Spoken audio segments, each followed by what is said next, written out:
But we'd never be back. Here we are. Ames is here. 3G will join us in a second. Amy doesn't have the patience. I don't really either. I have shit to do after the show. So I'm like, should we just start? And he'll just join us. He's texting, oh, I'll be right there. It's like, yeah. He's waiting for you. How are you, Ames? It's been a while. I barely recognize you. How was your week? It was good. It was, it was long. I had Palms camp and then went immediately into a work conference up north for the last few days. So a work conference? Yep. How'd that go? It was good. Yeah. Got sworn in as secretary treasurer of the board of directors. You did? Yeah. Congrats. Thanks. You're in charge of the money? 2 years. Wait, you're in charge of the money? No, not really. It's treasury. No, yeah, but it's not like I'm not really doing much. I'm just like reporting on the status of the organization, like at board meetings. I'm not like actually. We have a director of the, like, a director who handles all of that. Yeah. Oh, there's Fathead. But I'll be president in 2 years. So that you'll be president in 2 years? Yep. Okay, so that's the 28 election? 2028. 2028. President Ames. It'll fit you. I've been telling you for a decade.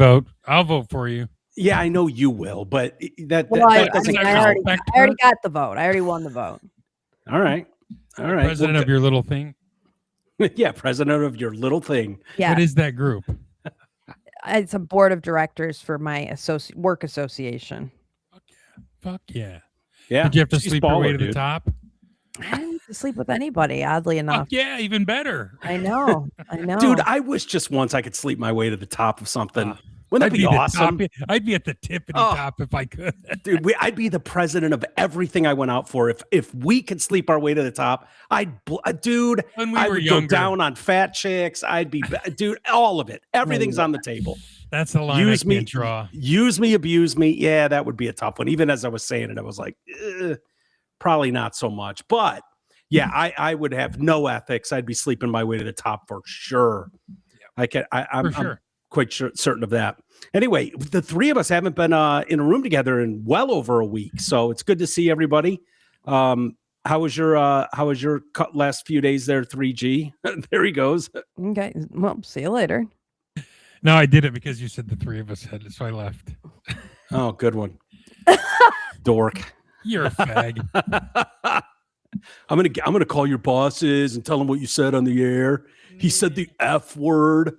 Damn right. Hey, you know what I forgot to bring up? You know what I forgot to bring up a while ago? Fucking weirdo. How much do you guys think that chores are worth these days for like a 10, 11-year-old kid? Like, say, for example, making your bed. How much would you want to expect? just start this and talk about this? We're on. We've been on. Oh, yeah, we started. 3 minutes. Jesus Christ, you guys. You don't even let me know when we're on. I'm sick. I was I knew you were on your way, and Amy is tired, and she's had a long 10 days. And so it's like, all right, we'll start. He'll join us in a second. So all right, what's your question again, Amy? How much is that worth? Jack shit, but like $1.50 maybe. It should go into it. It's probably something that if you, dude. Thank you, 3G. Thank you. If you do it every day for a week, you get, I don't know, $10 at the end of the week. So that's over $1 a day. Okay, yeah. I wasn't. All right, let me give you some perspective. My general fallback was always, hey, take the garbage and I'll give you $5. Empty the dishwasher, I'll give you $5. Exactly. Yeah. I feel like $5 is like a good default for a particular chore, and then maybe you get like $20 a week or something because you've got 4 chores, Yeah. So I'm sitting at this restaurant, and Kelly's telling me about how you can like set up I think they're called Acorn accounts, but you set up these accounts, and like I could just send Natalie money, into her little checking or savings account that she has or whatever. Right. But it also is set up for allowance. And so it's like, okay, if you do this, you get this, and then this is how much you get a week. Okay. Kelly, my rich fucking sister. I love it. How the rich stay rich. She was giving Natalie like $6 a week. That's a how rich week. they rich. It All was right, I'm with her. 50. It was 50 cents to make the bed. There you go. I I was nailed like, it. on There you what planet is 50 cents motivating for See, anybody? I am $6 biased. a week in 2026 is insane. I am super biased in this because I live with people that are closer to Cullen and Kelly than most, right? And so I see a kid who it's like, we have everything you could possibly ever dream of having, and then 10 times that amount for no good reason. It's like, well, why would a kid give a shit about Christmas when every week is Christmas? Like, Right. So what is that worth? I don't know. It should be fucking a penny because he already gets every fucking thing. He's already way too spoiled. Like, I don't mean to shit all over him. It's not that bad, and they've taken measures to make it. But I come with that kind of bias. Like, oh, let me tell you, if you could get him to empty the dishwasher, boy, would that be a win. Like shit like that. Okay, well, but it's not about them making money. It's about teaching lessons, like how to handle their money. Does she have a little debit card with her Acorn account? Yeah. So how to manage money. Like she wants to save up to buy her own laptop. Right. In reality, she has to earn it. Yeah, she has to earn it. And I'm like, at $6 a week, it's going to take her like 10 fucking years. Yeah. 40. Yeah. So then I said to Kelly, you have to at least up it to $10. Hold on. But isn't Kelly going to buy it anyway? Yeah. Well, that's kind of what I figured. Right. Yeah. She's going to buy it anyway. They're going to let her like pretend like she's saving for it. Yeah. But they're not, at the end of the day, Cullen is not going to let Natalie spend her money on a laptop. Like that's just not going to happen. But it does. It teaches you, and Natalie, she makes her bed anyway. But like I said to Kelly, when we were kids, if mom said to us in the 90s, hey, I'm going to give you 50 cents to make your bed, we'd be like, no, thanks. Fuck it. Right. True. I can't even buy a pack of gum for 50 cents. What are you even saying right now? Yeah. So I told Kelly, I was like, you have to at least up it to 10. At least. That's the bare minimum. How old is she? Is she like 10 years old? Yeah, she'll be 11. Okay. That's $2 a day to make your bed. I think she's got other chores too. No, but I'm saying that's good. $2 a day to make your bed. Yeah. She made $10 off your bed. You made another $10. You should get about $40 a week, I think. No, but she's only going to get $10 a week. I think it's an age thing because I'm thinking of when my parent, I don't think I got an allowance after that money 6 will go years up, old, though. 7 years old. Like 3G, I don't think if I would have stepped in, that would have ever gone up. And then Natalie tried to negotiate down and she said, yeah, it should at least be 8. I was like, Natalie, take the 10. I already got the 10. You don't negotiate down to 8. Yeah, but when she's in high school, that would have gone up because she can't get cocaine and booze for $6 a week. Yeah. No. Yeah. If she's going to be a party girl, she's going to need more money. But I mean, she's the type that it's like, this is just going into like, so she has money one day. It's not, I mean, they're not ever going to make her pay for her own fucking gas. Did they open the Trump accounts? She'll probably drive an electric car. Did they open Trump accounts so Aunt Amy can put money in them? Well, I can put money in this. No. The Trump accounts, she's going to get $1,000 from the. Wait. No. It's for newborns. Newborns. It's for newborns. But you can open them for kids over. You just don't get the $1,000 seed. But other people can still put money in. Businesses will put money in. You should look into it for her. Yeah. This will turn into an NGO scam overnight. I will not be looking into a savings account. On behalf of Kelly and Natalie. No, you should. She wants to do that. Good thing she listens. Oh, okay. Yeah, I don't know. I don't remember. I might have got a lot of bitchiness in here from the two of you today. I haven't even said anything yet today. You called me fathead before I even got on. Well, I do that every day. Now Amy's being bitchy. Amy's in a shit mood. I'm not in a shit mood. I'm going to have to unleash here then. We're going to go equals. It's fine. We'll do no, I don't know. It was a different generation when you and I were coming up, Greg, than even the 90s, because I would have been in the late 70s when that would have mattered. And I don't think I got an allowance, but I was kind of a shitty kid. I wasn't around much. And I didn't want to do anything I was told. Like I didn't want to mow the lawn. I didn't want to make my bed. I didn't want to. You did. Yeah, I know. But I was the kid that just wouldn't do it. So it's it turned into more of a fight with my dad. And then it was just like, he wasn't giving me anything. to do it. But you know, I think whatever. My chores, I got $1.50 a week. This is in the 70s when I was 10. I got $1.50 a week. You know why it was $1.50? Because a 45 record was 50 cents and a Hot Wheel was $1. And my sister, that bitch, always got $3 because she was older. Yeah. The fuck? Yeah, we grew up in a generation of the Tooth Fairy dropping a quarter, maybe $1, 50 cents. It was literally coin change. I remember the little pillow pocket that we would put a tooth in. It was like red and white checkered little thing, and you put it under the bed, and there was like a quarter or 2 quarters in there. But that was at a time when I could go to Tweeny's Pizza on the corner and for 10 cents buy, you know, like a Jolly Rancher, big stick Jolly Rancher thing. It was 10 cents. And so 50 cents went a long way then, where now they probably give $20 a tooth here.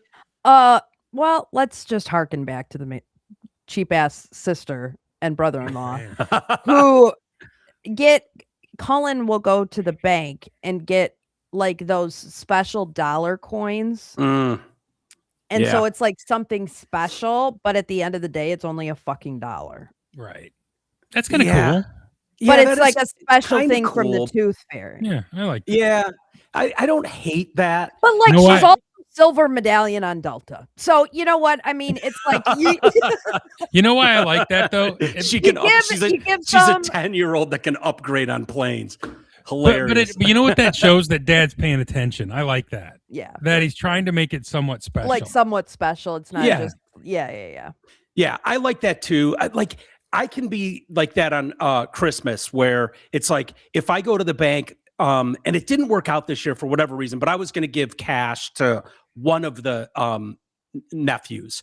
And, you know, it's like, I know I don't want to be the one to tell him what video games he wants. He knows what he wants. So I'm just going to do cash.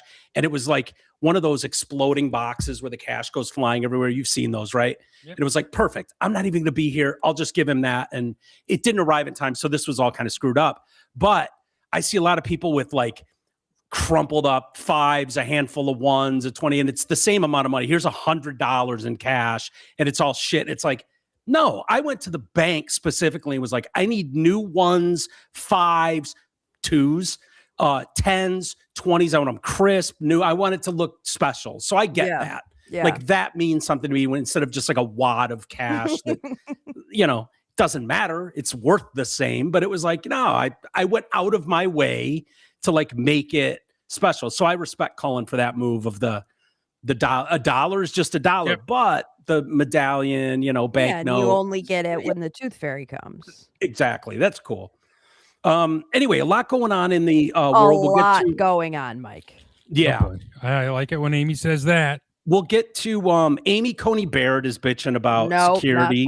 Not that. I know. I'm interested. We'll get to Lindsey Graham, just the war hawk, dying and the theories there. I wanted to start with Great Lakes Crossing shooting, but I have a feeling Amy is going to force her way into some bullshit conversation about what's going on in Boston. It's actually not that. What's in Boston? It's not that, even though it was a big day today. What's in Boston? Wait, what are you talking about in Boston? I saw his name trending, and I was like, oh, God, here goes the first half hour of the show. No. I actually was not going to bring that up today. What were you going to talk about? My birds. Oh, yeah, your birds. Okay. They're basically full grown. Have they had birds of their own at this point? They're all gone. They flew the coop? They all left. The last 2 left today, and I witnessed them both. No and way. The first one left yesterday when I was at the conference. This is the last image I got from you. Hold on. I said something like, hey, these guys. Look at these guys. Yeah. Uncle Mike starves in. Look how big I can open my mouth, Uncle Mike. Look at that hole. Yeah. And I was like, oh my God, they're huge. They're like full grown birds now. They were seriously huge. And then they got even huger. And 13 days after they hatched, they fled. And they're gone now. So there's literally there's no birds there. The bird. Wow. And so I just got to watch them over the camera because I've been gone literally the last entire week. Because as soon as I got home from Palm Camp, I had to go up north to Boyne. And so I didn't even get to really see it, but I got to see it on the camera, them leaving, and then I got to see it in person today. It was actually funny though, because I was kind of expecting, they all hatched on separate days, and then the first one that hatched left yesterday. The second one that hatched, I figured he was going to leave today, and then I figured the third one that hatched would leave tomorrow. Are they just gone for good? Like yeah, they're off to build their own nest? Yeah, I think they're in the woods, like right at the entrance of the woods, because that's where I saw the mom like leading them to the woods, like, hey, come back here. And I can kind of hear them like chirping back there. So that's what they do for the first couple of weeks while they're learning to like fly for real. Because they can just kind of like glide right now. They can't really like fly. So the parents still feed them for the next like 2 weeks, but the parents spread them out like 100 yards apart from each other so that predators don't know about them. And so when I saw one gets the front position, the least favorite one. Yeah, I guess so. Yeah, Ricky, step out on that limb. But I don't think Penelope liked being an only child, because like 3 hours after, or actually it was more like 2 hours after Phantom left today, Penelope left as well. So she was a little advanced for her age. She left. Did you get to see him fly away? Yeah. You did? Yeah. Were you a proud mama? Yeah, I have some videos. Hang on. Let me just pull them up really quick. Yeah, I was so excited because I saw them in person, like when I was looking at just like looking outside, I saw them. And so, but then I went back and watched it on the camera, and then I like followed them around a little bit outside. So this was today. This was Phantom. Dude, they're full-grown birds now. I know. So he just randomly decides. Has it been 2 weeks since this whole thing started? Whoa, yeah, 13 days. Yeah. Hey, where do I go, Mom? Where do I go? Oh, you want me to go back here? How did you see all they? this? Just sparrows? And then they're robins. She's chirping at me. And those are robins? Yeah. Really? Orange belly. The orange belly doesn't come until later. They've got like a speckled belly right now. And then he just kind of left to follow Mom. And off he went. And then 2 hours later, Penelope was like, I'm out of here. Darn it. Here I go. Here we go. Hey, where'd you guys go? Where is everyone? I'm still starving, by the way. Hey, did you guys forget about me? We're food in here. Let's go. Come on. Fish left behind a poop before took a big poop and then left. So oh man, that's hilarious. Yeah, right on. Well, you did a good job. All three of them survived. Mine ended up on the pavement below. Yeah, I gotta say, Fanny was a good mom. She was a good mom. She knew which kids still needed to eat, which ones had already eaten. She kept the nest clean. She stayed nearby. You know, she was a good mom. So I hope she feels comfortable to come back next year. I've read that if they like the spot and if you leave the nest there, they'll just come and they'll build on top of that one. And so like you can have like stories, like 5 years worth of nests, and they'll just come and like build on it. So obviously I'm leaving it there. Yeah. And gave them all little speeches before they left and told them that they can always feel comfortable coming back to my fan to start their families. Very good. Yes. Well, I'm glad we got an update. I just can't believe how fast it went. That's crazy. Isn't it crazy? Yeah, that is. It really is how fast they 13 days after hatching, they fledge. God, that's wild. 23 years. I know, right? And they'll be back. Yeah. Oh yeah. They're not gone at all. No chance. They're gone. It's so funny. G says that. Oh, 18. He's gone. I'm like, dude, you have no fucking idea. These kids are going nowhere. Nope, you're right. Nowhere. Going nowhere fast. No. You'll be lucky if you have a 32-year-old who finally fucks off. Yeah, they're raising a big E. Yeah. Who, me? Everyone. No, not you. I think mine are gonna go. I think it's all of them. Honestly, I look at these kids like I wanted to be out of my parents' house at 12. out. I couldn't, but I wanted out. I dreamed of like getting a car, moving in. Like that was it. I wanted nothing to do with it. Like these kids, absolutely not. Like they don't care about cars. They don't care about houses. They don't care about like I just so saw many something of them. that for the first time, people in their 40s are having babies more like at a higher rate than people in their 20s. It's crazy. Yeah, That's insane. Yeah. Well, I think you got out lucky, 3G. If you had a kid, if your kids are gone by 23, I think that's they a will win be. today. They're Like halfway gone now. Yeah. And they've at least gotten a taste of life on their own, away at school. Oh, yeah. Like you did it right, but I don't know. A lot of them are coming back. Anyway, and don't kid. My wife would love it if they came back. Ugh, I don't know that she would though. She's already freaking out about Cooper leaving because he's never been out of the house. Noah's been gone for a year and a half already. Yeah. Basically. Well, she's a mom. She's going to feel that way. But anyway, I just bumped into this when I was getting ready to go here. Thank you, Ames, for pulling it up. We had a shooting at Great Lakes Crossing. Yeah, yesterday I think it was. Is that when it happened? Yep. Lots of the details. So the kid that shot, that pulled the trigger, was released today from custody. So the kid, there was a Pontiac man that was shot and killed. He was like 22 years old or something like that. Police said the case was sent to the prosecutor's office for review. So the shooter's a 22-year-old man. Let's see the video. It's a little disturbing. It's not gruesome, but so they're beating on this guy. A couple of guys, nice little kids. Totally upstanding. Did that guy die? Yeah. The guy in the red shorts died? Yep. So these guys jumped him. They're beating his ass. That's self-defense, dude. Yeah, 100%. Now, who shot? The guy right there in the white t-shirt. Okay. How do we turn the volume down? In the black short, white t-shirt. Watch him pull it out of his backpack. Yeah. I saw this last night. Yeah. And he just fired 2 shots in him. Is it self-defense? Fuck yeah. Oh, yeah. It is. Oh, yeah. He's getting beat up by 2 people. I shoot. Yep. Yeah. Yep. Don't you have to meet like... Here's the other thing. Like, he could still face a felony if he didn't have a license to carry. Yeah, I'm sure he didn't. Yeah, something tells me. Right?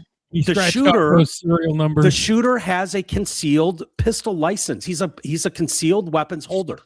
So yeah, he is legal, and there's going to be have no problem with this. So apparently, this guy got into some sort of argument with these guys earlier in the day in the mall, and then hours later, they see him at the food court and jump him, and they jump him, and the 2 start beating the shit out of him, hurt him, and he pulled a gun and shot. I mean, that's the kind of thing where you're going to get, like, you could absolutely think my life is in danger. You have 2 guys throwing haymakers at you like that.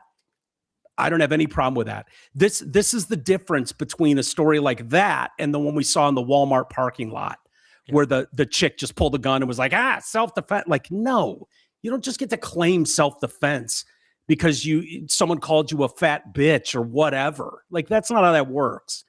But something like that, I'm sure, maybe, I don't even know if they'll bring charges. Reckless endangerment of some sort. I think he did shoot a gun in a mall. Yeah. Which is that mall's probably a no gun zone, if I had to guess. That mall. Yeah. I don't think you can bring guns into malls. Yeah, but doesn't that get don't they talk about stuff like that? Like, I don't know how tight that law is. Like, yeah, but it's I think it's also like he shot in like a very crowded place. See the details, and if you've heard anything else, please tell me. But I think there was a girl that was hit and was like injured. They say she was injured in the altercation. Like, it makes it sound like maybe she was hit with a stray. or something, but I don't know. They don't go into a lot of details in the handful of stories I've looked at. So I don't know if that, is a problem, but she wasn't severely injured or anything like that. But it's endangering a lot of people. Yeah. You could make that argument against cops when they get into a shootout too. No, you can't. I mean, sure you can. That they're Well, no, you can't, because it's not a crime for a cop to shoot in his official capacity, like under those types of circumstances. I don't think that you can shoot in like to save yourself. I don't know. I mean, it looks like self-defense, I suppose. I don't know how that works with like meeting, like, couldn't he, I don't know. Don't you have to like sort of meet with like equal force? I don't know. Maybe not. But I think you might run into an issue with like what are you referencing though, Amy? Because that was a big issue recently where they said they didn't meet him with force. With equal force. Yeah, that was just a story recently. It was Carmelo Anthony. Yes, that's right. He didn't meet with equal force. However, with two guys jumping you, couldn't you theoretically? Yeah. Imminent danger. See, the problem is these laws are different state by state. So I don't know. Right. If you were talking about Florida or Texas specifically, where you have no duty to retreat, like if you can get away, you need to try, or, that kind of stuff, like stand your ground or castle, doctrine, whatever they say, I don't know what it is in Michigan. I'm not totally sure. I don't know that you have. In Michigan, we prosecute parents for their kids' actions. So I would lean on the side of not being favorable to gun owners. Yeah, I don't know. To me, that looks like, you can, if you're under threat of imminent bodily damage or death, you have a right to defend yourself. And I don't have any problem with that. Like, I'll tell you a fact pattern that helps this kid is that he's black and the kid he killed is black. If a white kid would have killed a black kid who was jumping him, this would be a far different story. I'm actually treated really differently. I'm so glad it's a black kid and another black kid, because if that would have been, like you said, a white kid shooting a black kid, I would have had the same exact opinion that that's a justified shooting. And then people would go, oh, sure. Once it's a white kid that's pulling the trigger, now you don't have a problem with it. But when it was a black woman shooting a white guy in a parking lot, self-defense, you had a problem with it. It's like, I'm glad the details are what they are in the story. And because I want to be consistent in those, like, no, I don't care what color these individuals are. The facts of what we're seeing in that video are like, yeah, that would be terrifying. If you get jumped in a food court like that, I don't know that I'm not going to take one on the chin and go out cold and smash my head. And then I've seen enough videos of these guys stomping people's faces out and putting their fucking heads in when they're down. And you also know from 20 years of watching a lot of these videos, no one is going to jump in and help you. No one. You're on your own. They could have just thrown him on the lawn of Great Lakes Crossing. I don't know. No one would have been any wiser. Maybe they found dog bites all over his arm. I don't know. But Christ. But yeah, no, you do have a consistent position on that, Mike. I think we all do. Just like we have a consistent position on when Trump says stupid shit. Like, I was getting dragged. I ended up having to turn the comments off because my tweet made it into liberal world by some large liberal account. And so they were all just coming at me because I think I've made this pretty clear. I think it's gross to celebrate someone dying. Like, you don't have to like somebody. You don't. I said it about Alex Jones. I say it about Democrats who die. I think about families, and I'm like, that guy was a dad. Not Lindsey Graham, but he he has a family presumably that loves him who are sad about this. And so like take your bullshit. Of course. You don't have to celebrate someone dying. And we feel that way when we said it when Rob Reiner died and Trump made some stupid comment. And then when who died recently? Mueller. Yeah. Yep. He said something about him too, and it's like it's just cringy. I get it, you don't like the dude, but like you just don't have to say it. Right. And so everyone was tweeting me like sending me the Trump tweet of what he said about Mueller, like, oh, MAGA Barbie, were you mad about this? Yeah, I was. I thought it was fucking tacky, and roll the tape because I know there's a podcast on it. They must think that because that's the way they behave. Oh, it's someone I disagree with politically, so that means that nothing is off limits. I can say anything I want. I can totally celebrate and laugh at their unfortunate incident or death. And it's like, no, that's not the case. Yeah, and just people because like us, I just voted not. for Donald Trump doesn't mean I agree with everything he utters out of his pie hole for the rest of time. I'm allowed to like look at everything he says and decide on a case-by-case basis. And I've been very consistent that I don't like when he does dumb shit like that because I don't like it, period, across the board. Because he's about to do it again, right? Yeah. Thursday night. What do you mean? Oh, he has a speech, right? He's going after Georgia, the election in Georgia. And there's a chance this could be really dumb. Like, he's not getting rid of the two senators from there. Yeah, Warnock. No one's going to believe him, Ossoff. No one's going to believe him. This is going to, unless he has some major bombshell, this is going to look really dumb. Yeah, I don't know what kind of bombshell he could have. We are long past the days of a bombshell being able to conclusively end the discussion, and then everybody goes, wow, okay, I learned something tonight. Like, no, those days are gone. So the people that you would need to convince, because there's a lot of us that think, yeah, none of this ever made sense. This election, none of these have made a lot of sense. It seems like something's up in a lot of these cases. The people you'd need to convince are never going to believe you no matter what. No matter what. You could literally have all the politicians on the left up there going, yes, we admit it, we rigged it. They still wouldn't believe it. So what's he going to say on Thursday? What's the point? I don't know. I mean, I'll watch it, but in no way, I think your point is we're not automatically going to be like, yes, sir, whatever you say, sir, we're all in. We love it. Right. Like, they have this idea. The one that I keep seeing thrown around, Amy, is also the, your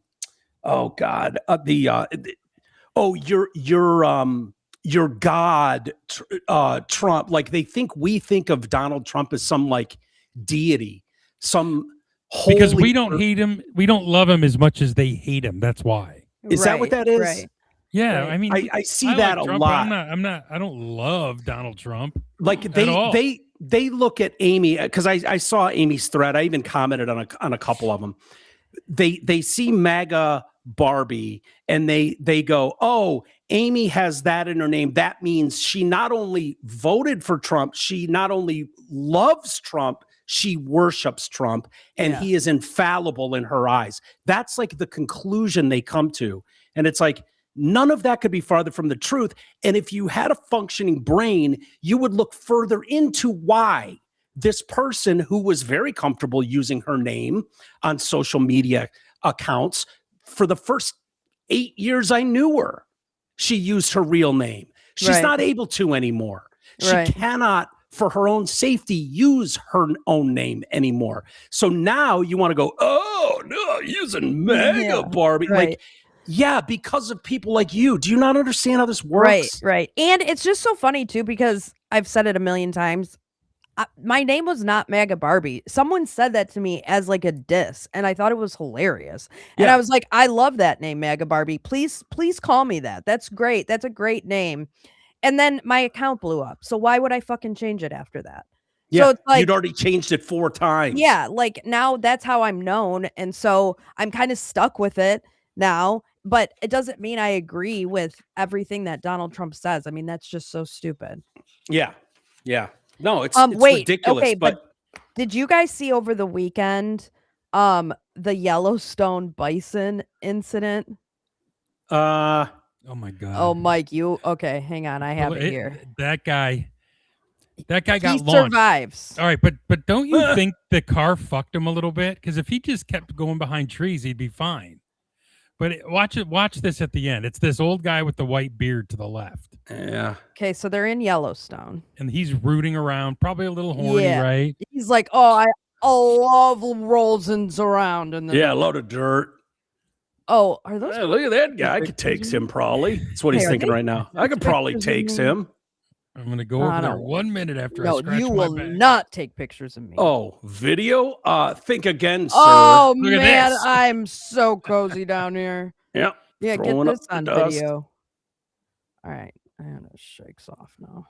Where were those? Here we go. Yeah, here we go. Dick Lick, get out of here. My place, not yours. All right, where'd he go? He's over here somewhere. I know he's here. There he is. Let me see that video. You will not post that video without my permission. I need my filters on. Yeah. Let me see that picture. This old man was fine if he could just stay behind a tree, but watch what happens here. This car tries to help him. And watch, this guy has to run all the way around the car instead of jumping behind a tree. You saw what I told you. Told you what I could do. I said, Good Morning America yet? That's hilarious. Is he all right? He was hurt pretty bad. He was hurt, but he's okay. Yeah. Yeah, nature plays by its own set of rules. It's what it comes down to. We essentially built a park in the middle of their house, and they were too close. I would never get that close. I stay in my car when I go to Yellowstone. Yeah, I've changed my thoughts on that after seeing enough of these videos. I used to be the guy like, "Oh, hi friend, how you doing? You're just like a friend, Roops." Yeah. Oh, look at you rolling around in the dirt. Yeah, just having fun. Look at you go. You want me to rub your belly? Who are these guys? The meese, the big mooses or whatever. Moose. They're really comfortable around humans at like the Grand Canyon. So at like the lodges there and restaurants, there's a lot of like humans hanging out, and they're just like, "Hey, what's going on over here? What are you guys up to?" And they're fucking huge. And they want food. Yeah, they want food, but they're comfortable. And I'm just like, "Hey, friend, how are you?" And I'm like taking pictures. It's like that guy can turn on a dime and do exactly that to me. It's like, you're better off and fucking gore you. Yeah, you're better off just respecting them. I mean, how from scared a distance that guy must have been. Oh, yeah. Yeah. I mean, I would have probably tried to start climbing a tree or something. But he would have been fine if he just stayed behind a tree. I think I'm with 3G. In a circle, right? Yeah, that car did fuck him. The car fucked him because he couldn't just circle around a tree until the thing got lost interest in him. Right. But he could have jumped in the bed of that truck. That would have been the move. No, it wasn't a truck. It was an SUV. Was it? I thought it was a pickup. The second one was an SUV. Like the show with Amy was like this. Are you sure? SUV little crossover car. Yeah, it was like a crossover. Did he lock the doors just messing with him? That is a crossover. Here. Okay. Yeah, see? So if he'd have left him alone, he could have just circled around a tree till that guy got tired. Whoa! Oh man. Do you think that old man shit his pants in midair? Probably. Well, seriously, and like, what's going on now? Because he's now on the ground, and this thing is just standing over him. What happened to the redhead? Where'd she go? Is that a little girl or a boy? It looks like a little girl, but it could be a boy. It's a they them, I think. Mm-hmm. Out with Papa in the woods. See how he's just banging on a tree? Just he's like behind a tree. Imagine you're the tree. Yeah, where'd the redhead take off to? Look at him. Get back in the tree. Whoa! Grandpa made a calculated mistake when he went in the open. He's really lucky the way he landed, kind of flat like that. Mm-hmm. If he would have landed like feet down first or head first, that could have been a much worse outcome. It's funny as shit now that he's alive. Yeah. Anyway, I going back to Amy's Twitter feud. It reminded me of, the thinking process these guys go through. I was reading this article today about Amy Coney Barrett, Supreme Court Justice, kind of hot, but irrelevant to the story. Old back in the day, maybe. Yeah. She's a grizzled old vet now. But this pissed me off. I got into another fight with AI over this. I'm so tired of AI. I've gotten multiple fights with AI. Gotten one over the weekend about something, just the way they word it, trying to make you just like go away and think, oh, just kind of get the headline of something and run with that narrative. So Amy Coney Barrett is pleading to boost security. She was on Capitol Hill alongside Justice Kagan, one of the liberal justices, to address the staggering rise in violent threats against members of the federal judiciary, including their own families. The court is asking for $225 million in increased security funding to boost their police force, a 29% increase from last year. The funds will go to protecting justices at work, home, fending off cyber attacks, constructing a facility to better screen visitors to the Supreme Court.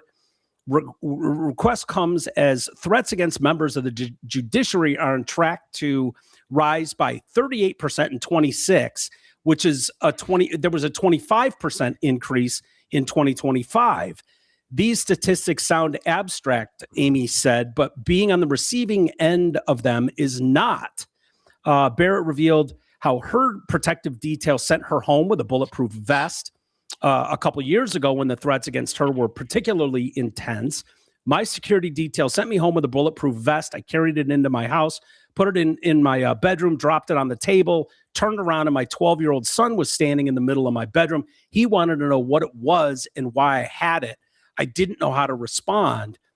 I feel like a Supreme Court justice should know how to respond to a 12-year-old about what that is. Like, mommy's got a very important and dangerous job, and there are crazy people in the world, sweetheart. And so this is an extra layer of protection that I sometimes have to wear. Like this, like, come on, you're a Supreme Court justice. You can't handle that question from a 12-year-old, really? Right. So the justices are far from the only individuals who have pressed for heightened security in recent years. Threats have impacted them on a personal level. She was the victim of an attempted incident 6 weeks ago. Her sister, who lives in South Carolina, was the target of a separate threat last year. They have required me and my children to think about and see things that children should not have to see or think about. For some of us, those threats have come very close, and all of us live with the knowledge that they may again materialize, Kagan said.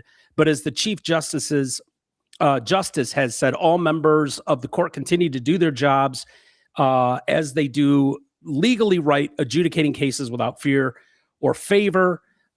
Justices, let's see, there have been a rise in online harassments, threats of physical violence, doxing judges at their home addresses, both via swatting or the malicious act of calling in a false threat to SWAT teams or other tactical law enforcement, causing them to show up to a victim's home without warning, sending them unsolicited pizzas at their home.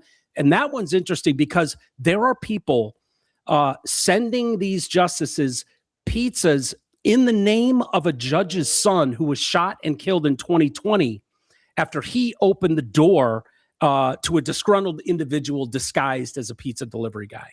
Mm-hmm. So isn't that cute? On top of it, not only send a fake pizza, but use the name of this kid who was murdered when he opened the door.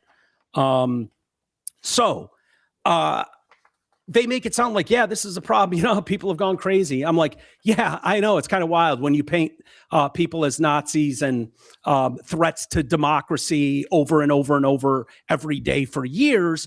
It's going to make some people behave this way. That's what's happening. And so Kagan's there and Amy Coney Barrett. And so I asked AI, I said, have there been any credible threats to the lives of the liberal, all caps, liberal justices on the Supreme Court in the last decade? Oh, yeah. All the justices, this is AI, all the justices, liberal and conservative, faced a sharp increase in threats over the last decade, including credible threats against liberal-leaning justices. Marshal Service data show investigated threats against federal judges rose from 179 in 2019 to 457 in 2023, with more than I wonder where those came more from. than 1,000 serious threats in just the last 5 years. Multiple judges have been issued bulletproof vests for public events. That overall spike includes Supreme Court justices of every ideological stripe. So I said, So then it goes on. Public reporting on direct operational assassinate plot focuses on the California guy who showed up at Kavanaugh's house with a gun, knife, zip ties, and gear to remove some people from the Supreme Court to stop Roe v. Wade from being overturned. So that's Kavanaugh, conservative justice. So credible, investigated, sometimes charged threats against judges who are perceived as liberal are absolutely happening, especially in Trump-related, abortion-related cases. If you're thinking of making this an angle on the show, do you want help pulling a couple of clean on-air examples on each side with dates and charges so you can lay it out without sounding speculative? And I'm like, not really against the 3 liberal women on the Supreme Court. Right. Was my response. So no, you're not giving me any examples. You're just broad painting. And then the examples you have happen to all be against these conservative justices. Right. And so the response there was, you're basically right. We haven't seen a Kavanaugh-style fully documented assassination plot aimed at the 3 Democratic appointed women, Sotomayor, Kagan, or DEI Jackson. Even without a specific case, though, they're clearly part of a broader threat spike. Blah, blah, blah. So they're not exempt from the threat environment. Well, they kind of are, though. Yeah. So I said, the threats only come from one side. So if what you're really after is, have there been plot level Kavanaugh-style assassination attempts against the 3 liberal women, the answer is no. And so I said, and they aren't harassed on a serious threat level. Their homes aren't doxxed. Their families' lives aren't threatened. They aren't swatted. Right now, the really intense stuff you're describing has overwhelmingly hit the conservative justices, not the 3 Democrat appointed women. The documented hard incidents look extremely lopsided. When you look at who's actually getting swatted, doxxed, and physically targeted, it's almost entirely the right-leaning members of the court. Yeah, that's the reality of it. So I don't know why AI does this and pretends like these broads have nothing. Okay, this would be a threat to someone like DEI, Ketanji Brown Jackson. Oh, someone made fun of me and said I was retarded on Twitter. Someone said I was a DEI hire. They're being mean to me on Twitter. That's what she means. When people like Amy Coney Barrett are being swatted and doxxed, there are tons of stuff online you can see where people are paying for information on where they live, what their schedules are. They want to know where these conservative justices are at all times. That's what's going on. That's how far it's gone in this country. So that's why people like Amy can't use a real fucking name on social media anymore. They can't do it. And it's just, I don't know where we go from here. I don't know how the message gets sent, how this changes, but this is an exclusivity to conservatives of any prominence. This is why Charlie Kirk was murdered the way he was. This is, why we've seen I hope that you guys weren't following like Candace Owens as your source of news for the Tyler Robinson preliminary hearing. I wanted you to be here last week to talk about some of that. What do you think on that, by the way? I think they spent a lot of fucking time negotiating and litigating media access, which was fucking so stupid. What do you mean? What were they doing? I mean, the whole thing, it was like, oh, this shouldn't be shown to the media. This should be shown just to the gallery and not the media. This shouldn't be shown to anybody. And it's like, is this an open thing or is it not? I mean, obviously they presented more than enough information for this to go forward.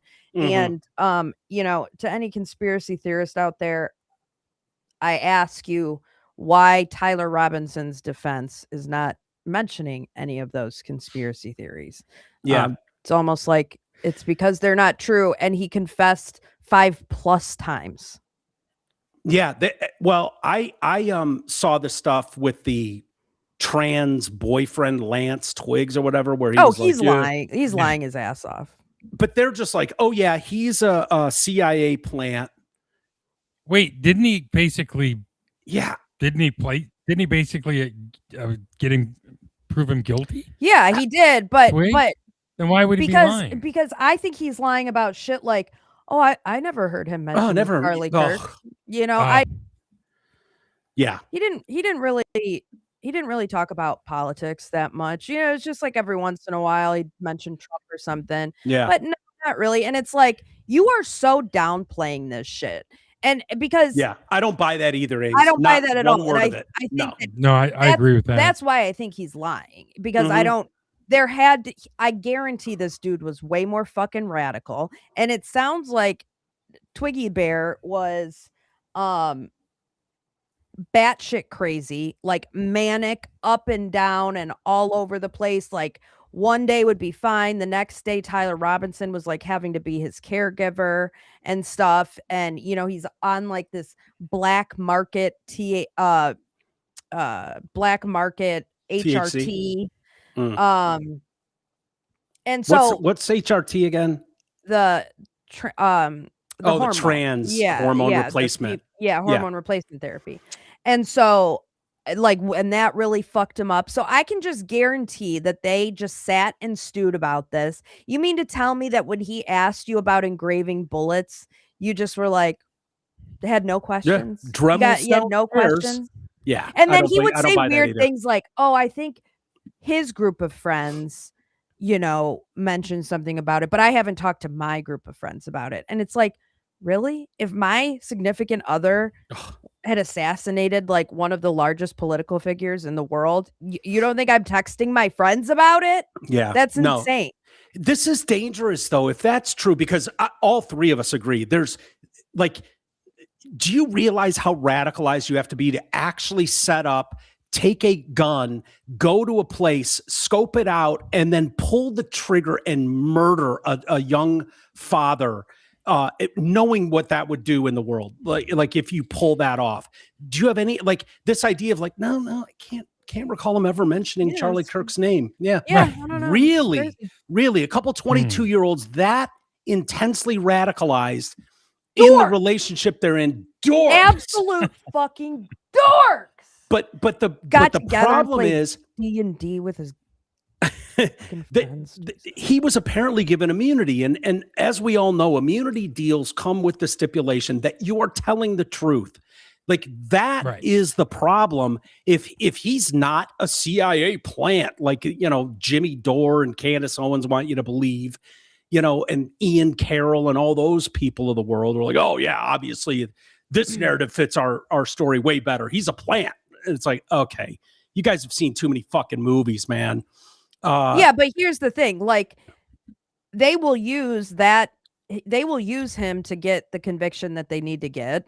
But if they can prove that he was lying, if they end up finding proof outside of anything Lance talked about, if they can find, say they find all these text messages where he saw that he was involved in the planning, he really knew about it ahead of time. If they end up finding that evidence, and then they've got Lance Twiggs over here saying, no, it's crazy, I've never heard him mention Charlie Kirk before. If they find that evidence later down the road, they can charge him with perjury and with lying, and then that deal is null and void. But they're going to use him to get the conviction of Tyler Robinson first because they're not going to bring up a convicted perjurer or liar. So they're not ever going to prosecute Lance Twiggs for lying prior to Tyler Robinson. But you would think everybody in Lance Twiggs' team, right? His lawyers, his family would all be going, hey, look, man, the jig is up here. Okay. Like whatever you thought you were doing with him, you need to be as honest as possible. You've got this incredible opportunity of being left out of this and them going after one guy. Like as a parent, Greg, that's way different than sitting across from feds and actually having to be like, dude, yeah, I knew about this. Him saying, I can't recall him ever even saying the name Charlie Kirk before. Really seem to care about less believable than, oh yeah, Jeffrey Epstein suicided himself in jail. Yeah. Like it's less believable than that. I don't think there's a 22-year-old in America who hasn't had a conversation on some level about Charlie Kirk. Yeah, and if you thought he was so hateful that, quote unquote, some hate just can't be negotiated out, I guarantee you bitched about him. If you Of thought he was course. that hateful and you had Yes. this furry boyfriend and Charlie's, anti-trans or whatever, and you're sitting there fucking stewing, Yeah. engraving bullets and shit. It's just, it's so wild. It's so wild. And I think, I think a lot of lawyers that I've listened to on the topic think that this will very likely end up in a plea deal, just in terms of like, take the death penalty off the table. He'll plead guilty, kind of like Kohberger did. They use it as leverage. They use the death penalty as leverage, kind of like get him to plea to life. That way they don't have to deal with appeals. They don't have to deal with all the bullshit. It'll be over. I mean, it's going to be September 1st. Charlie died September 10th. Yeah. It's going to be almost a full year before we even know if there's probable cause to charge the guy who killed him. Is this ridiculous? Is this really weird? This whole preliminary hearing televised thing? Like, I don't recall this ever. No, we do it here in Michigan. We do preliminary hearings here. Televised? But not for this long. Oh, no. This yeah, long televised, yes. Televised, There's a lot of people who think the trial is going on right now. Oh, I know. But they had preliminary hearings for the Oxford shooter's parents and for the Oxford shooter. They had prelims where they bring in the witnesses. It's like a mini trial. Why? Because there's two ways that you can indict people. Some states do it via grand jury. Yeah.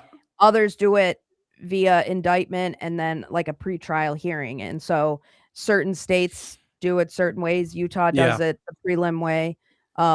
We do it the prelim way. And I guess, whatever a state decides to do is fine with me, but it's the televised aspect of it that has led to full discussions of guilt or innocence as if we're already in the midst of a trial. That's weird. That's the part that's weird. It being televised like this.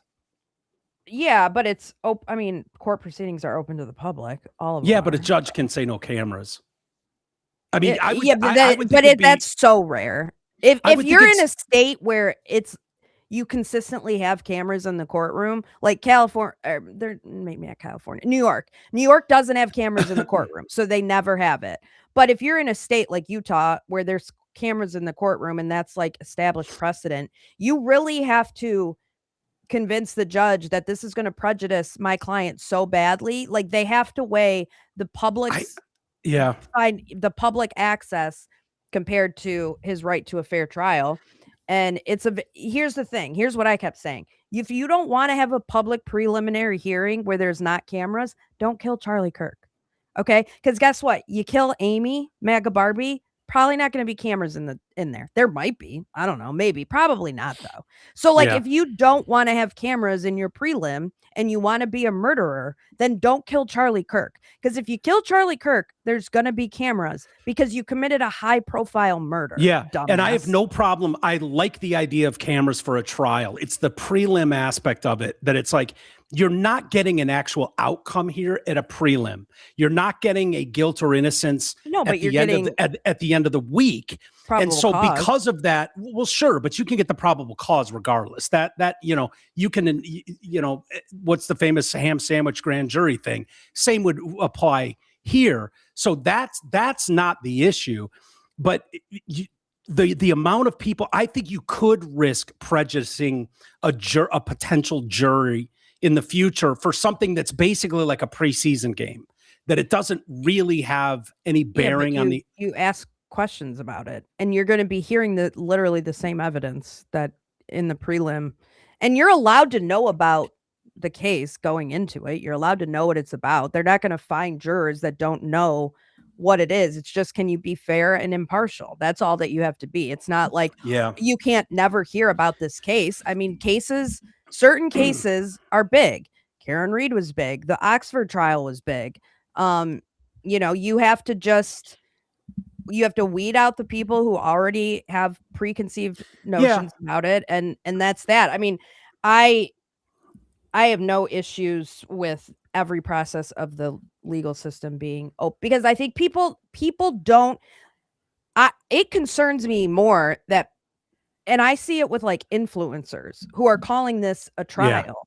Yeah. And it's like, this isn't a trial. And the fact that the majority of Americans don't know how our criminal justice system works is concerning to me. And I think the way you fix that is by continuing in high profile situations to having open courts so that people can learn what's actually going on and what the right process is, and to see it all play out.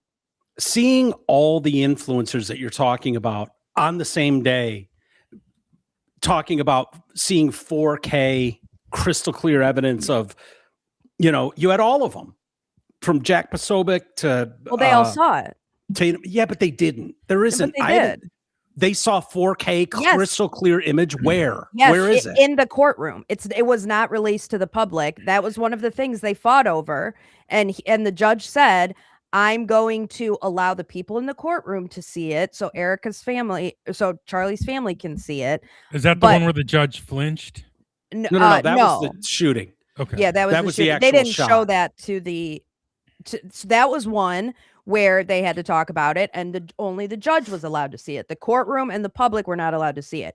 This video that they saw it zooms in. The actual camera, the actual program, it's not like someone screen recording something and then zooming in and it's all blurry. They took the actual program and they were able to zoom in, and they have 4K. I don't know if it's 4K, might not be 4K, high def. but it's high def. You can see that it's him on the taking stairwell, a shot, laying down. Oh, we saw that. Yeah, but they didn't show the zoomed in version. They did not show that. They showed it to the courtroom. I watched it on the very last day on Friday. It was the last thing they did.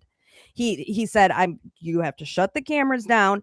Everyone who's in the courtroom was allowed to see the zoomed in version where it shows him zoomed in. It shows him perfectly clear in the stairwell. It shows him zoomed in, walking across the roof. It shows him laying down. It shows him aiming. And then you can see him like kind of flinch a little bit when and so Jack was in the courtroom. Brandon Tatum was in the courtroom.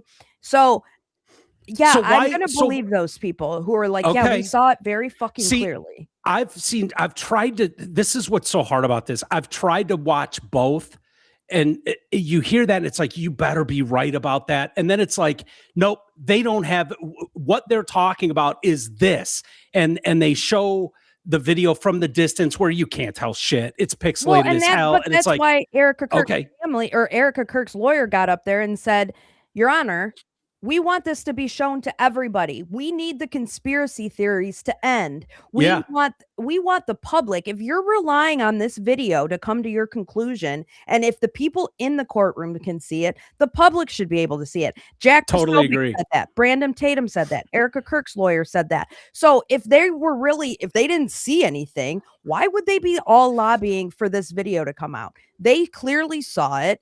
The judge specifically said it can't be shown to the public. We'll see it eventually, I'm sure, once the trial happens. But he thinks it would be too prejudicial to the public. Yeah, to a jury. There's an argument for that, for sure. It's like what you were just saying. So he was balancing having public access to the courtroom. Like, yeah, I'm going to live stream this. I'm going to let you guys have access to it. But there are going to be certain things that are so prejudicial that I'm not going to show them to the public. I'm going to show it to the people who got their asses up and got to the courtroom and made the effort to come here. I'm going to show it to them because this is an open public courtroom, but I'm not streaming it to the billions of people who are watching and all of our potential jurors. Yeah. So, it's a balancing test. I guess that's fair, because essentially what the judge is saying is this closes the case. Yes. And so that would prejudice literally everybody who sees it. So yeah. Well, that says a lot then. Yeah. See, that's what I was confused on then. All right. If that's true. So then what is Candace Owens and Ian Carroll and Jimmy Dore and all the rest of them going to do? Like, if they would know exactly what you just said.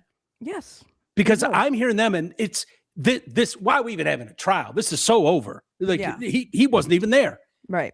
Like, that's the argument they're making. Right. But what's interesting is, like, Tyler's team is not making that argument. They're not saying he wasn't there.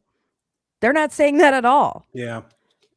I mean, insane. So they're going to be, this is what's going to happen with them. Tyler's going to end up pleading that way. And then this evidence is not going to end up coming out. We're not going to see it in a trial because he'll end up pleading.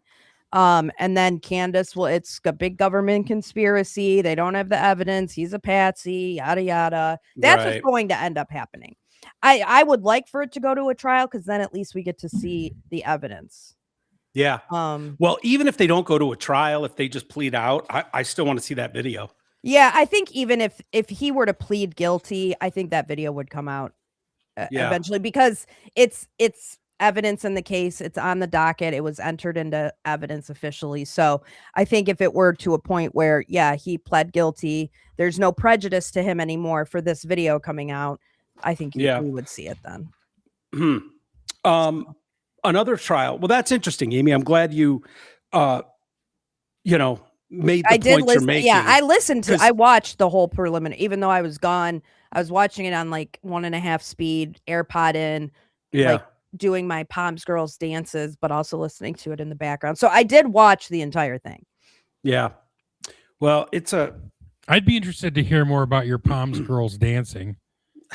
They're high school girls. I teach no, a you high wouldn't. school team. I'm talking about her doing her Palm Girls. Oh, wait. Do you guys want to see me doing a kick line? Hang on.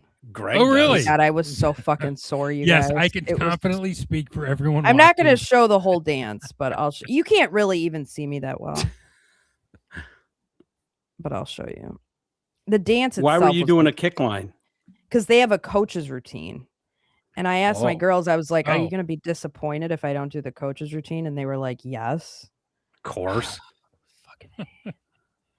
So it's a blurry video because it was sent like over a group chat. So I'm the fourth from the right. Okay. It's kind of like back in the day, Mike, when you have to turn channel 20 on and hope to catch a bare boob. Sure. What was that on TV? Squiggly lines. Was that on TV back in the day? Fourth from where?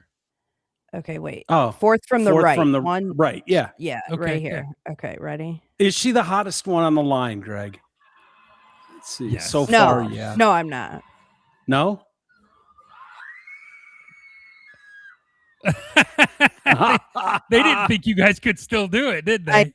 No, they didn't. Oh my God, that's hilarious. And now your legs are killing you? Oh my God, I was so sore. I got up the next day. I'd have fallen right down. Oh, that's pretty good. And it was like a 3-minute long dance with a 20-second kick line. And, I feel bad enough when they tell my girls like back to back to back, like, okay, do it again. I'm like, oh my God, they're so fucking tired. In my coach's practice, they were like, we're going to do it 3 more times with the music full out. And I'm like, I'm almost 40. Okay. Fuck all the way off. And like, you guys are like 17 telling me to do this 2 more times, 3 more times. Yeah. No, I'm good. I'm straight. That's funny. Yeah. No, it was fun though. That would hurt the old hammies, wouldn't it? Is that where you hurt back of your legs? Yeah. Oh yeah. But yeah, for sure. I mean, I stretched. It didn't hurt at the time, right? But it was the next day. It was like, oh yeah. Fuck.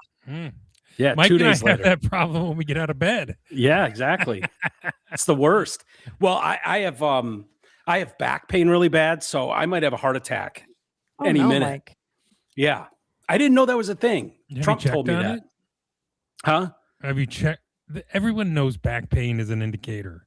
It really? Yes. But this goes to the Lindsey Graham, just the war hawk. Lindsey Graham died. Never saw a war he didn't want to jump right into and fund. Dropping dead at 71. That was I was kind of stunned Sunday morning when I woke up. Yeah, I was shocked. I was like, is this a typo? Is this a typo? Did they mean Mitch McConnell? If the poly market was out, like who's the next senator to die? Like Mitch McConnell would have been like 99%. Yeah. But you weren't making any money on him. No, I know. But Lindsey Graham, you could have made a fortune. That would have been big bucks at a Deadpool. That would have been like 70 points. Oh yeah. Oh, exactly. Do you guys see? I mean, because everything's a conspiracy now. But I bring up the back pain kind of as a joke, and I was looking at CDC numbers. It's like literally 50%, close to 50% of anyone over the age of 65 deals with back pain, issues. So it's like, well, I thought I saw that he called someone's like staff and was like Tuberville's staff and was like, I'm having really bad chest pain. I need to do something. Really? And the staff member was like, okay, but have you called 911? He's like, no, that's why I'm calling you. And so he got off the phone with them. The staffer had called 911. And by the time the staffer got over to Lindsey Graham's office, the paramedics were there and like working on him. But so it sounds like he called Tuberville's staff for some reason. But the back pain is not in your back, it's between your shoulder blades. It's in your upper shoulder blades. That's where you can feel it. You know where the wing is? Oh, really? Like your back pain would be behind your wing. Up here? On your heart side, yeah. Okay. Yeah, but like... So me with my lower back pain? More behind... Yeah, no. It'd be more behind your lungs. Yeah. Okay. Well, that would make sense. But Trump, who knows everything always. He's involved with everything. Here was him today. Also ask, are you aware of why the FBI is looking into Senator Graham's death? Have you gotten any updates on why they were at his home? Well, I don't know why, because I think, he had a problem. His father had a very similar problem, as you know. It's very unique. Is it? At first I heard it was clogged arteries, because he did have clogged arteries. He had a problem with that. How does he know? How does he know? We went to the doctor together. I got a foot right up a year ago. You might not know that I am a doctor. Yeah. I wish he took Who better cares care about of himself, HIPAA? I say. Yeah. We waived HIPAA rights for that we one. We make them waive all HIPAA rights when you come into the Senate. I wish he took better care of himself. I say, you can solve that problem, but says the guy who eats McDonald's and drinks Diet Cokes all day, every day. This guy's hilarious. He's hilarious. He's also outlived Lindsey Graham by 10 years. Oh, hell yeah. No, it's hilarious, though. His energy level for a guy who's fat and eats like crap is amazing. Yeah, it's incredible. It just goes to show genetics are what they are. Yeah. You know what I mean? Like Trump's got amazing genetics. Man. Yeah, they really, really are. Like he's done everything he can. I mean, when it's your time, it's your time. And Trump is like proving, if you have the right genetics, you can eat McDonald's and drink Diet Cokes all day, every day, and then point fingers at other people who aren't being healthy enough. Yeah. But he's the only guy that would tell Herschel Walker you should take better care of yourself. Yeah, true. It is actually something that's very hard to detect. It was not related to any blockage. It was a totally different thing. And supposedly, and I've watched all the medical reports, I've had the doctors from the White House come in and explain what happened.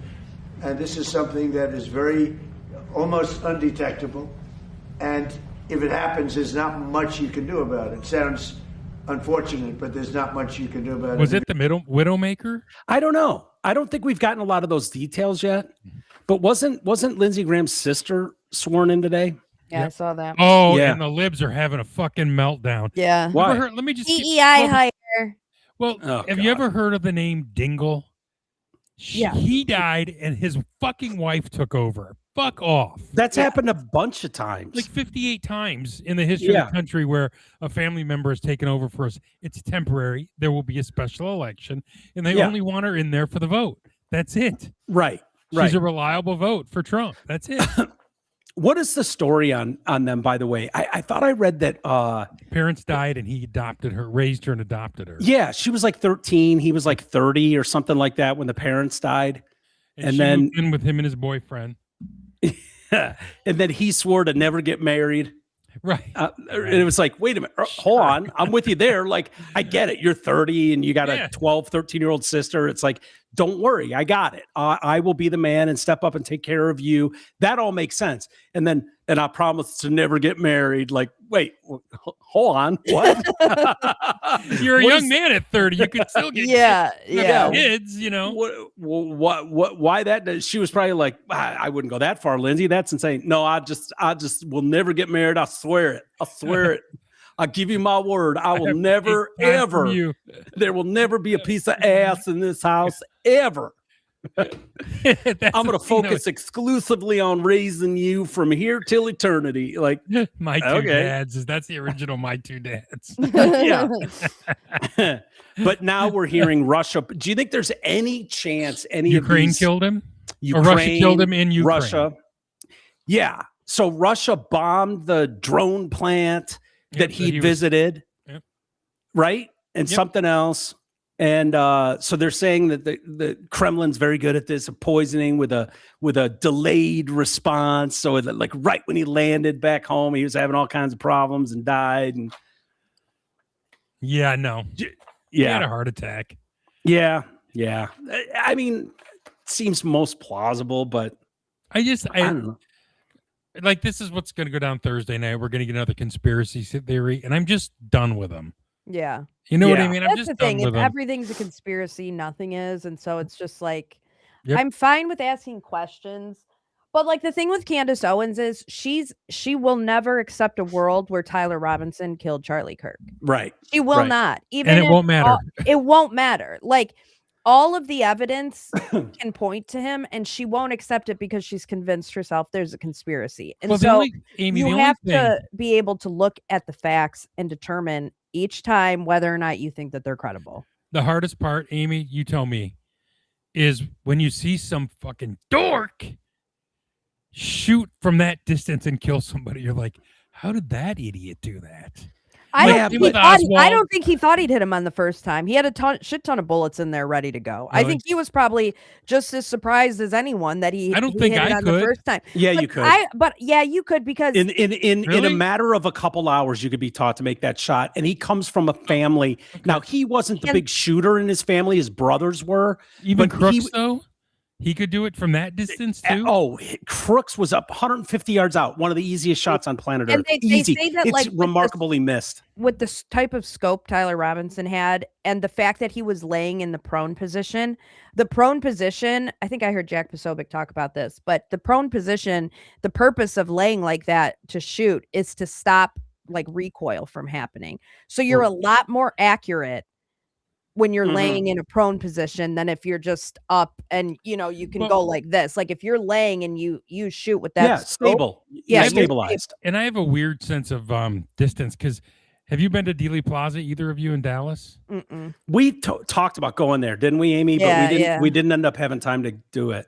You watch the video and it looks like that shot was from 3 miles away. It was nothing, man. Dealey Plaza is dinky. I believe it.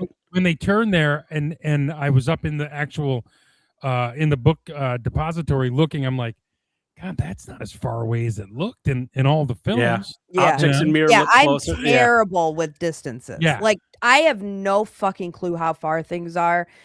And so when you say that means nothing to me. Like, I need to see it in person. I bet it's probably not that far. But the pictures of Thomas Crooks's nest on top of that building in Pennsylvania looks like it takes 3 days to walk there.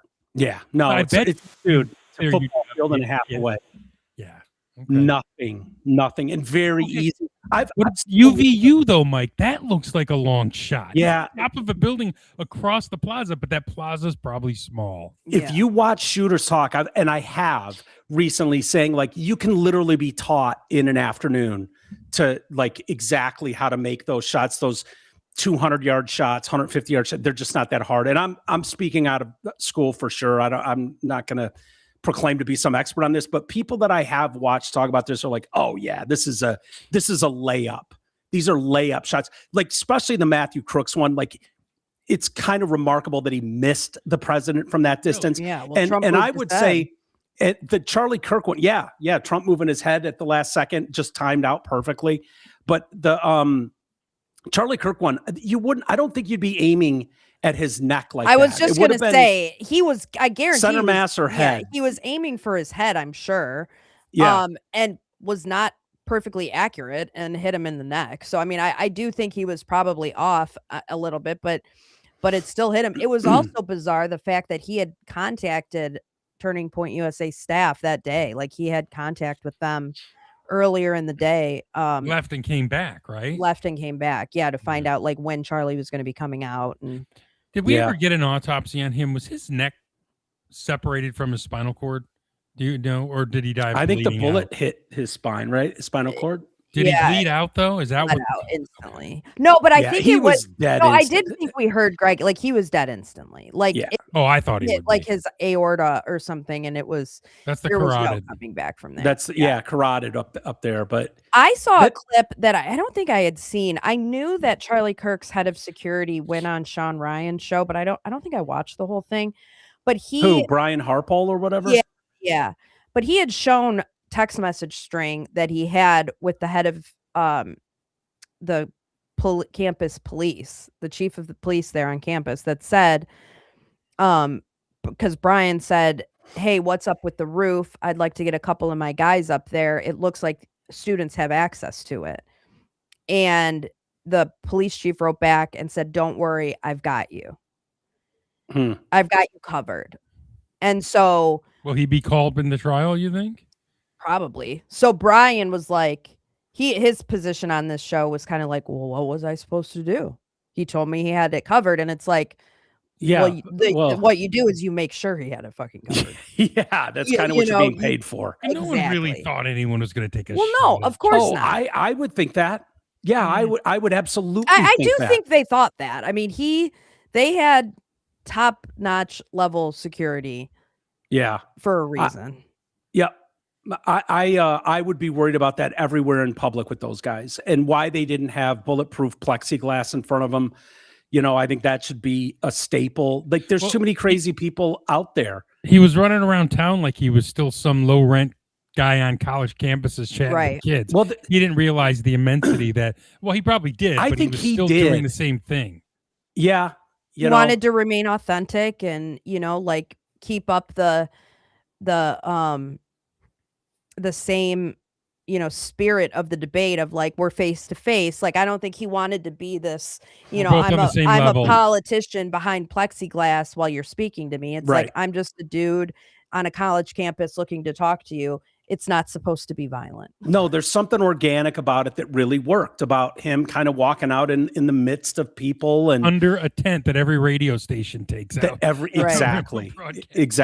Yep. There's something authentic about it. And yeah, but I think he was aware of the threats that they, I don't think any of us wanted to believe that threat was that real. Like, yeah, they hate him. Yeah, they, lie about him. But, at the end of the day, taking another human's life like that is so beyond.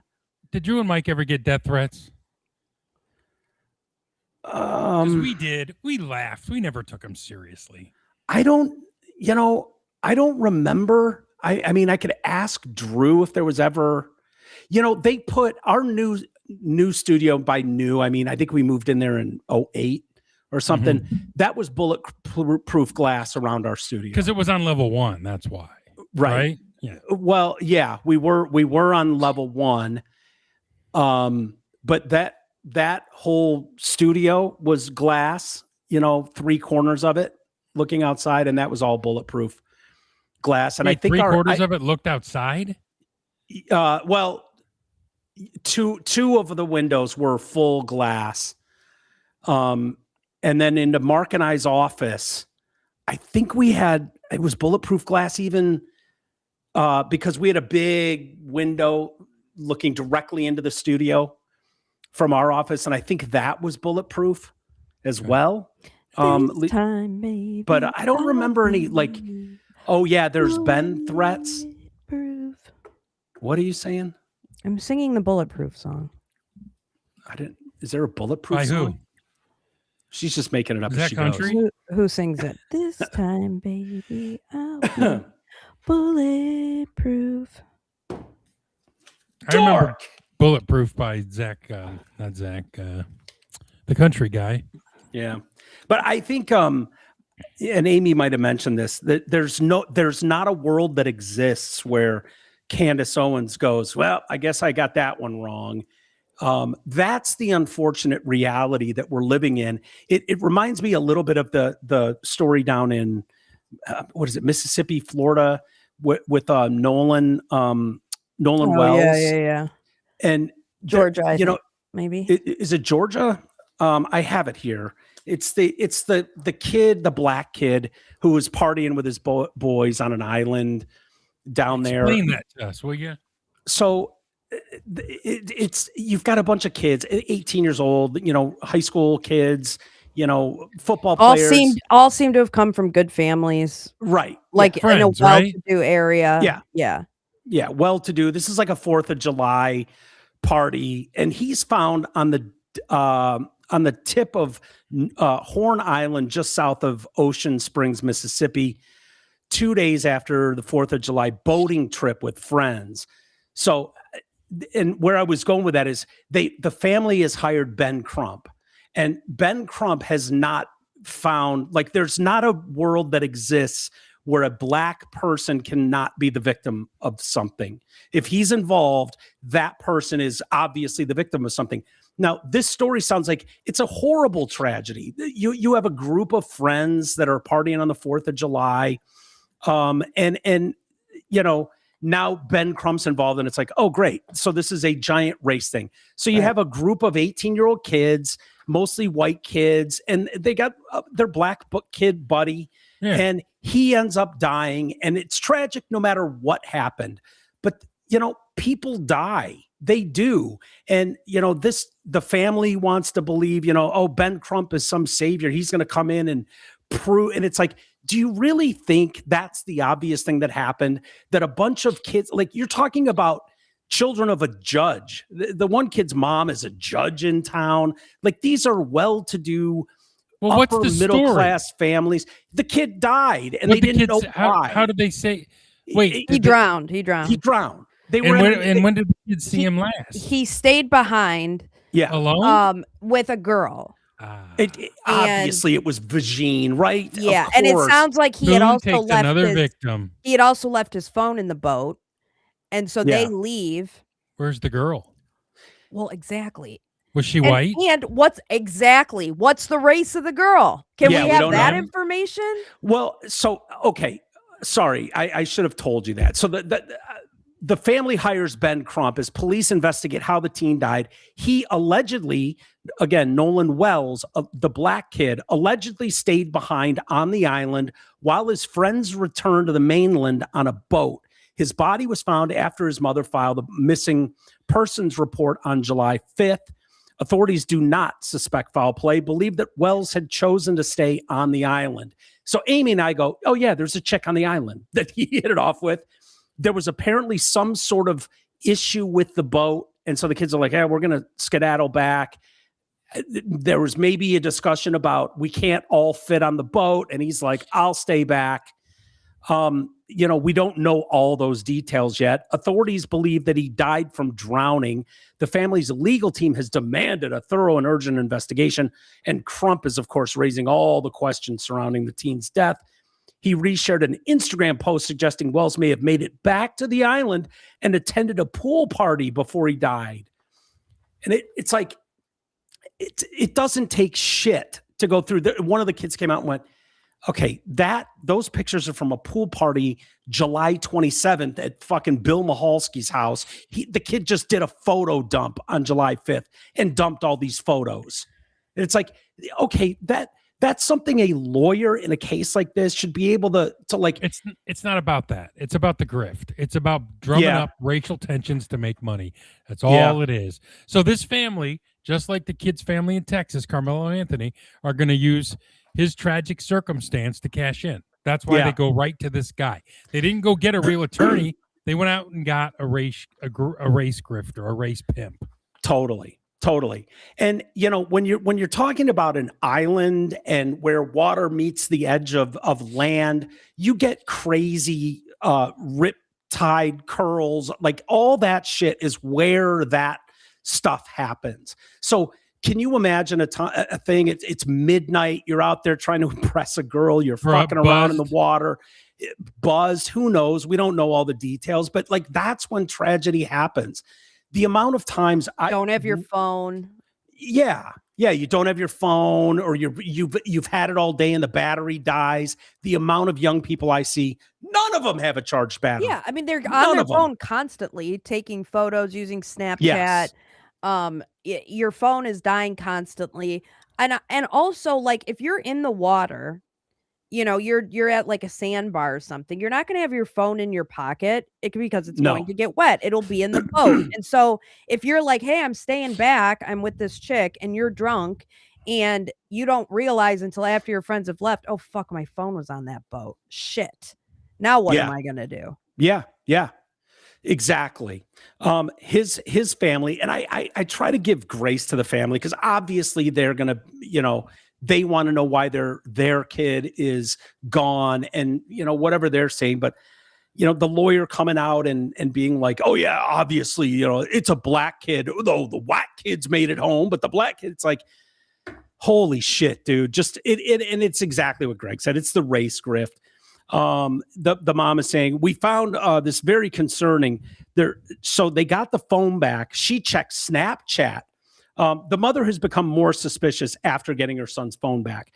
She checked Snapchat. We saw her son had not taken photos of his day out. And that's very unusual. There was nothing, no saved pictures. So we found that very concerning, only because anyone who's ever been around Nolan will tell you at social gatherings, he's taken videos and pictures. That was Nolan. So that's why we feel things may have been deleted. So, of course, go to it's some giant conspiracy. Right. Crump also pointed out that the girl Wells was allegedly talking to had said he was going back to the boat. And his friend said he had decided to stay on the island while they left as their boat was experiencing a mechanical issue. One of the other boys' moms said. Police are also investigating a video that allegedly shows a heated argument on the beach where Wells can allegedly be heard saying, "Give me my freaking phone. What are you freaking doing?" Wait, is that the video of the people who were canoeing that had that video? I thought that was fake. Well, it's kind of out in the distance. You can't tell. At least the video I saw, but it's just, if you've ever been around teenage boys, especially girls, maybe too, but I know, speaking of boys, like if you've ever been around teenagers in general, they're loud as shit. They're constantly yelling. They have nothing but energy. And that's so common, like to point to, "Give me my freaking phone." Like, ooh, so there was an altercation and so someone was murdered. It's like, no, that's what boys do. Boys yell and scream, "Give me my phone, asshole." Like, what are you doing? Take a phone and run around the corner with it. Like, this is what kids do. It doesn't mean they murdered your friend or your kid or your client. We used to steal the pizza guy's car. Yeah. Did you really? Yeah. Well, we'd order a pizza for us and then the neighbor just down the street further. And then he'd come to the door with our pizza and we'd say, "Well, come on in. I got to find my wallet." Another one of our boys would go around the house in the car and steal the other pizza and bring it back in. And then we get 2 pizzas for the price of one. Yeah. Yeah. So we were dicks. And one of them, the kid had Downs, started crying. Hey, wait, the Downs kid was delivering pizzas? The pizza kid. Yeah. Wow. He delivered. I didn't know they drove. Because we stole his car too. We parked his car around the block. Really? Yeah, so he went out and his car was gone. And we're like, "Hey, buddy, we'll help you find Assholes. Assholes. After we didn't know he had Downs. When he came, we thought it was going to be just some young dude. How were you in a able car. to tell he had Downs? Did he tell you? No, he came in to get. We said, "Well, come on in. We got to find our wallet." While our buddy, I know, stole but his how did you car. know he had Downs? Really? Because he kept going, "Becca." Sorry. He looked a lot like you, Mike. That's how we knew. Yeah, these people. Some of the quotes here. His name was I Corky. bet. Some of the quotes from some of these people, like, "Oh, we always taught him if you go with a group, you stay with a group. If you go with 5, you come back with 5. Do not separate from the group because safety is in numbers." Mike. Not when there's poon, and not when you're dealing with teenage boys. Are you insane? You don't stay with your boys when there's a 2% chance you're scoring. Like, you go with her. This is just so simple. It's so simple. We need more details on this. But I just like to believe that you have a bunch of upper class kids. They're not out murdering their buddy. But it's it sounds like a very tragic story. It is what it is. We should wrap it up. I'll do an email, but first, hey, brought to you by Mitten Millworks, this part of the show. Dreaming of a home that's actually you. Sick of those outdated rooms dragging you down. At Mitten Millworks, we're your local crew that handles all the residential remodeling stuff, killer basement finishing, fresh new kitchens or bathrooms, you name it. Want custom built-ins that are totally functional and match your vibe? They've got you covered. Even better, their awesome 3D drawings and renderings let you see and tweak the whole thing before they even pick up a hammer. Swing by mittenmillworks.com or visit their Facebook page for pics and inspo. Shoot them an email at mittenmillworks@gmail.com or give them a call at 248-497-7780 for a free estimate. Let's build the home you actually love right here in Dermitten. We were talking about last week, that video of Rick Springfield. Was that me and you, Amy, or was that me and Greg talking about that? Yeah, we talked about it. How good he looked. Yeah. What was it? What did we say he was? 78 years old? Something like that. It's like crazy. But yeah, Sammy Hagar and Rick Springfield blew the roof off of Pine Knob a few weeks ago. 78 and 77 years old. Thanks for making me tear up at the 1 hour mark, folks. I don't know. What did we do then? Oh, which show? Well, the one where we were talking about Rick Springfield. I don't remember what it would have been. Maybe it was that mom that was talking about her daughter dying when she was talking in front of Congress about her daughter getting killed by the illegals.